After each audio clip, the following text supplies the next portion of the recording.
you do is Shaboing, boing, boing, ass all you and your nigga. gay friends do You is talk slinky about ass me, nigga. You slinky wrist ass all nigga. you and your gay friends do is talk about me, nigga. You That's all. slinky wrist That's ass what nigga. y'all Bitch, I like. don't never mention your name. I've been with bitches all weekend. Guess how many I ain't times we never, talked bitch. about y'all? What bitch you been with? Where? Guess how many When? times? Guess how many Where? times we talked about Where? y'all? None, Where? nigga. When? How? Where? The bitch What I've bitch you been was with. with?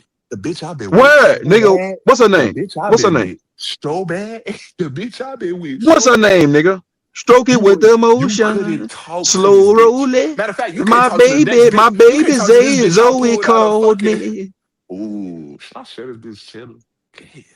Man, why you being scary? Put it in Truth's the gonna back, fuck, nigga. shut up, man. Like, Shut what your is shut your wrong with you? Masonic ass up. Shut your motherfucking I'm Howard the not a Cavalier Duck looking Mason, you ass up, fucking bitch. dumb cunt. You dumb cunt. Shut your lame ass up, you weirdo. Yeah, Now back to you. trying to fucking mimic me. Nice try trying to mimic me, buddy. Shut your Canadian server eating ass up, bitch. Buddy, I swear to God, Shut your Robert Forrest looking ass up, bitch. Shut your Charlie Sheen, Steven Seagal face ass up, bitch. I don't want to With hear them it. lazy ass ninja kicks you be doing, bitch. You look like a mother. You look like an action. You look like a Dauphine action figure doing them whack ass kicks, bitch. Mouth, buddy. Hey, Truther, you can see You any want of your these bitches. tongue That cut out of lame your nigga fucking can't see mouth or shit. what? Huh? Then put it in the back and show True Set You Free then. Put it in the back and show him then. Dumbass loud mouth.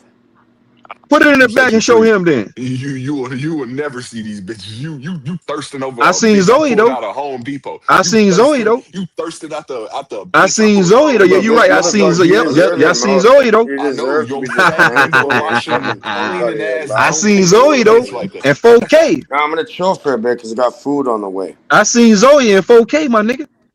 Matter of fact, y'all don't even got deal with that. Look like that. Where you from? You. I seen Zoe in 4K, my nigga. Deal with that. I don't give a fuck. I seen her too. You twinkle foot ass nigga. Her? Oh wait, I already gave that to you. You want to fuck her, man? You sound like a white boy. Do you want to fuck her, man? You white boy ass nigga. You Tony Hawk ass nigga. Go ahead, buddy. Hey, go you ahead, buddy. You lame ass nigga. Yeah, I pulled your bitch. I pulled your bitch. She my bitch now. I pulled your bitch. You couldn't talk to my bitch. It's my bitch now. Buddy. I pulled your bitch. You fuck a fat I pulled your bitch. You couldn't talk to my bitch. But I pulled your bitch though. Lame. You don't make enough. You right, but I pulled your bitch though. My bitch wouldn't. I pulled your bitch. You clean windows. She would AKA Cage, man. What you mean? AKA, man. Shut your weird ass up. Come out in public, bro. I pulled your bitch though. I'm gonna be real with you. You couldn't come out in public. Anyways, my cousin's texting me. You clean windows. You said what? You said what? Texting me. They're about to embarrass her. She couldn't bring you out in public. You said what? You would embarrass her. She can't bring you out in public. You say it one more time.